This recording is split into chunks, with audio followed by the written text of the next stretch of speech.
Number 7 on our list of Notre Dame's top 25 most important players is defensive end Ade Ogundeji. Patrick, productive player last year, someone who, when Notre Dame was taking hits with injuries at the defensive end spot.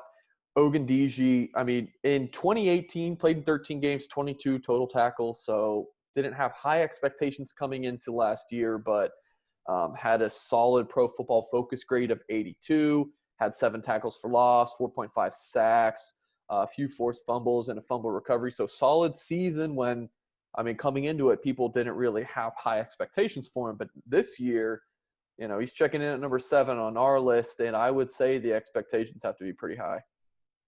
I think he's going to be the best pass rusher on the team, speaking to your high expectations, and is a good run defender as well. He has that size you want at strong side defensive end at well over 260 pounds. And this is a deep spot, but they don't have another fifth-year senior at strong side end like Notre Dame did at both defensive end spots last year when Ogundeji was that at least regular fourth-year senior behind Khalid Kareem.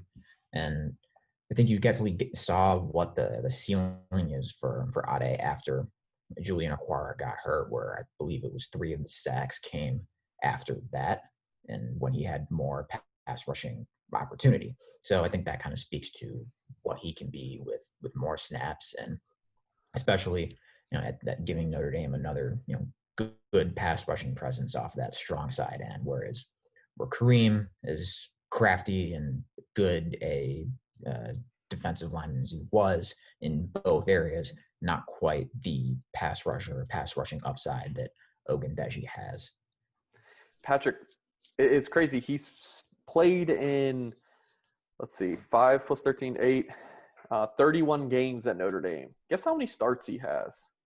One start, and that was the Stanford game last year. So, for a guy this high on the list, have one start, and that's not. He played a lot of snaps, but it's just like, wow, like Ogundeji does have a lot on his shoulders this year.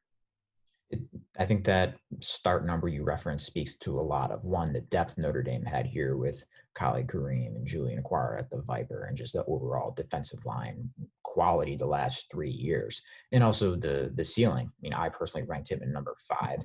And even though, despite being a fifth-year senior, where you think, all right, a lot of those guys may have more or less they are what they are as college players, I think there's definitely kind of another area where he can go, as that November stretch showed. And if he reaches that, he's going to be one of the best defenders on the team and hard to take off the field. And Notre Dame should still have some depth behind them, even though, again, it won't be one of those senior guys. But when you lose a guy and take away a guy who's one of your best defenders, you're going to have a downgrade. And this is definitely someone who I think ends up as kind of a mid-round draft pick after this year, if that ceiling, or perhaps even higher, if he reaches that ceiling. And it's crazy. Last year when Ade did step in when there was injuries, there really wasn't a drop-off. That just speaks to how talented he was last year.